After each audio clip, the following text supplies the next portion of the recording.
Hey everyone, welcome back. I'm going to share something a little different with you today.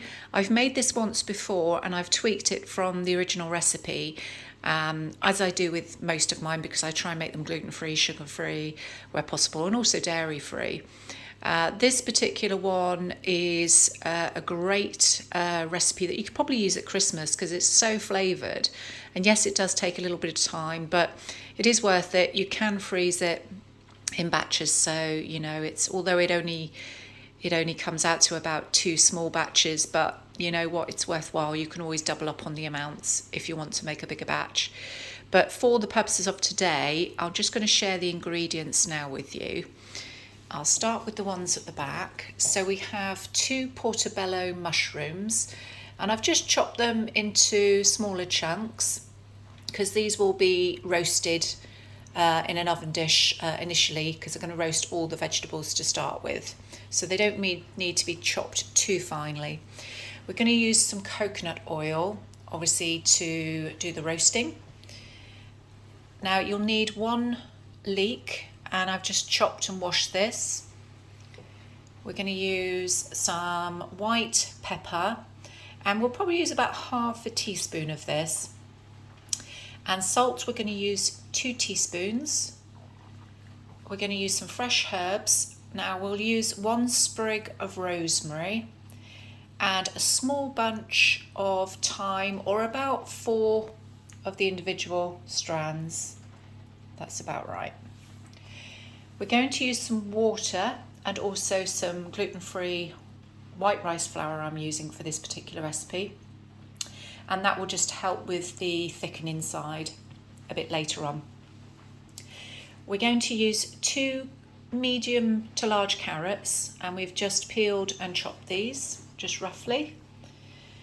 And we're going to use 2 celery stalks, again washed and just chopped, ready to go in the oven.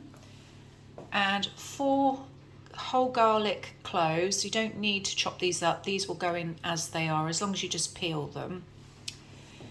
1 bay leaf and a tablespoon of soya sauce. Now I'm using tamari soya sauce, or you can use the coconut aminos. That's absolutely fine, that's very similar. We're also going to use 1 large onion, or medium to large is fine, and we're just going to cut it into quarters. And finally, we're going to have 500 mils of pre-made vegetable stock. And you can do this yourself, make your own, or I have a recipe in my list of videos, just check it out. It's under the low oxalate vegetable stock. I do enjoy this one, so I prefer to keep making it, even though this isn't a low oxalate meal. So those are all the ingredients. Now what you want to do first is preheat the oven. Now we're going to preheat it to 190 degrees Celsius. And we're also going to use an oven-proof dish, or you can use a baking tray, whichever suits you. And what we'll do is we'll pop in some coconut oil into the tray. We'll probably need about 3 to 4 tablespoons. So I'm just going to do that now. And then I will pop it into the oven to melt the oil. And here we go. So we've got a large oven-proof dish here, and I've just melted some of the coconut oil, as you can see, just to start off. So we're going to add all the vegetables. So if you just pour in the mushrooms and the onions and the leeks.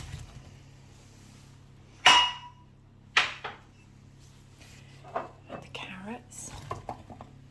You want to pop all the whole cloves of garlic in there, and the celery. Now I'm just going to mix that just up a little bit and just coat the oil over the vegetables.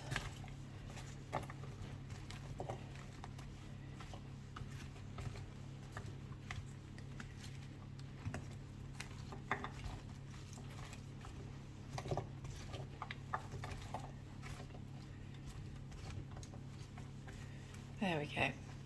And now we're also going to add the herbs in. So we're just going to pop the bay leaf in and the sprig of rosemary and the thyme. Just spread them around. And we're also going to pop the sea salt in, and we want 2 teaspoons. And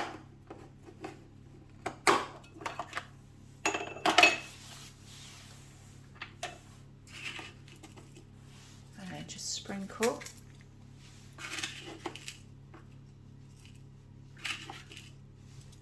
Just roughly over.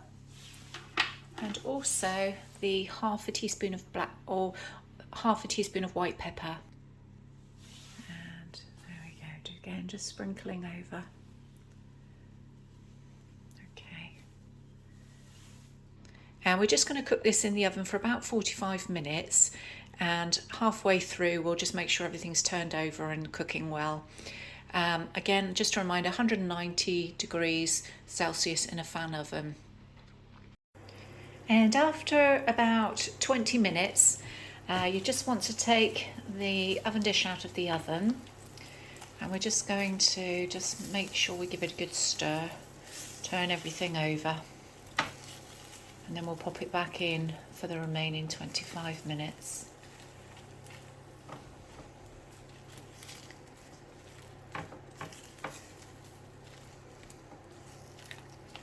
There we go.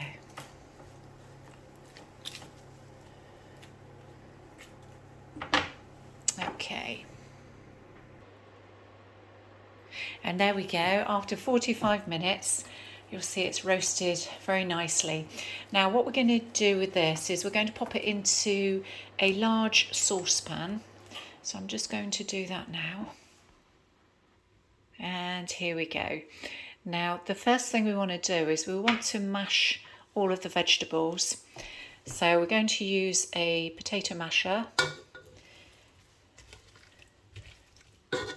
Now this is going to take just a little while because we want to get it nice and soft. We don't want it completely smooth, but we do want it mashed down quite a bit. So I'll come back to you shortly after I've finished that.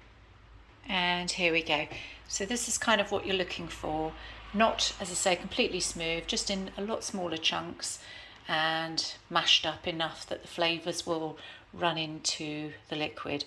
So the next bit we're just going to do is we're just going to make a bit of a flour and water mixture.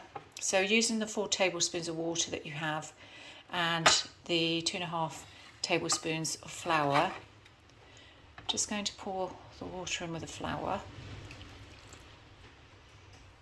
And I'm just going to use a fork just to mix this together, just freeing it of any lumps.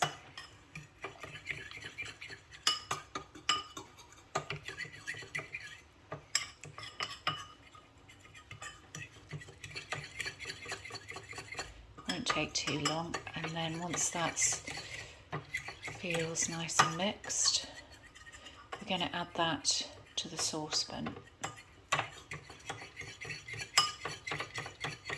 Okay, and so there we go, I've just added that to the saucepan.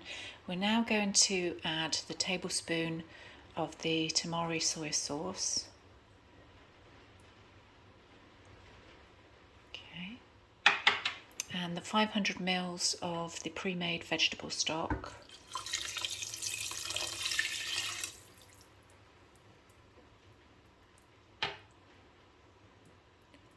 Okay, and now what we're going to do is we're going to pop this on a high heat because we want to just bring it to the boil.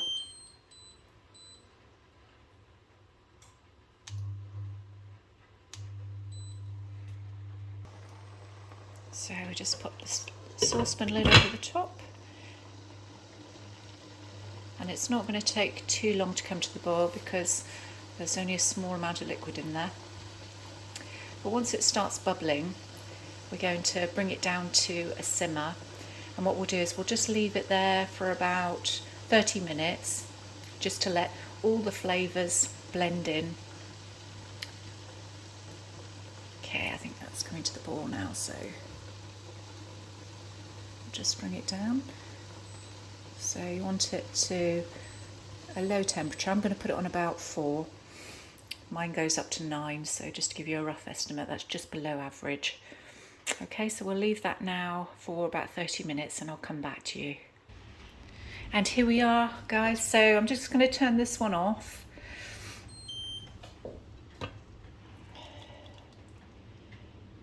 And that's taken about 30 minutes. And you can see from the colour it's got a lovely sort of gravy colour. Now obviously we're not going to serve this up as gravy. We need to sieve this now. Now some of it's going to be mushy, but what we do is we just use a fine sieve. So if you can get yourself another large saucepan and just a sieve like this, just pop over the top, and we're going to transfer the mixture gradually into the other saucepan through the sieve. Okay, so I'll just do that now and I'll just come back to you in a minute. And there we go. It will take a little while just to get through the sieve. You don't want to push too hard because obviously some of the carrots, crushed carrots or things might actually go through, but just gently encourage it through the sieve.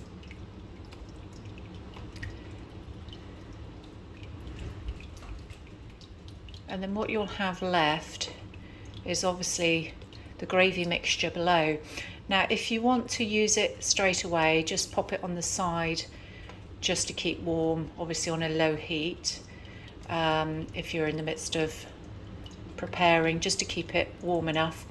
But if you're like me, you're just going to store this one for a later time, then you can store it into a couple of batches or one batch once it's cooled fully, and then pop it in the freeze.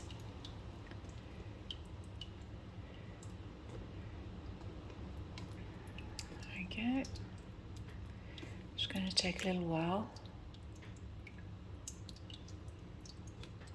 And then obviously with the rest of what's left here, this will just be binned unless you want to use it for any other purposes.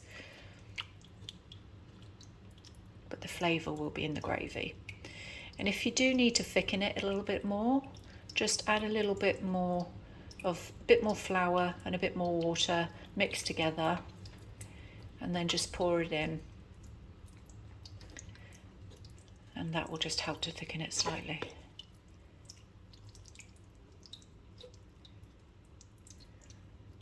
So this is going to take some time, so what I'll do, I'll just move this just for the moment, just to show you the finished result.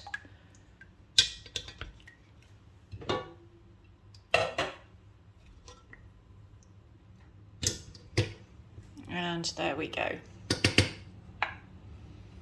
There we are. And it's a really delicious gravy as well, so enjoy making this if you do have a go at this. I will end the video here though, because as I say, this is going to take a little bit of time to sift this through. There we go. So yeah, let me know if you have a go at this as always, and make any alterations. But otherwise, I'll see you soon for another video. Bye.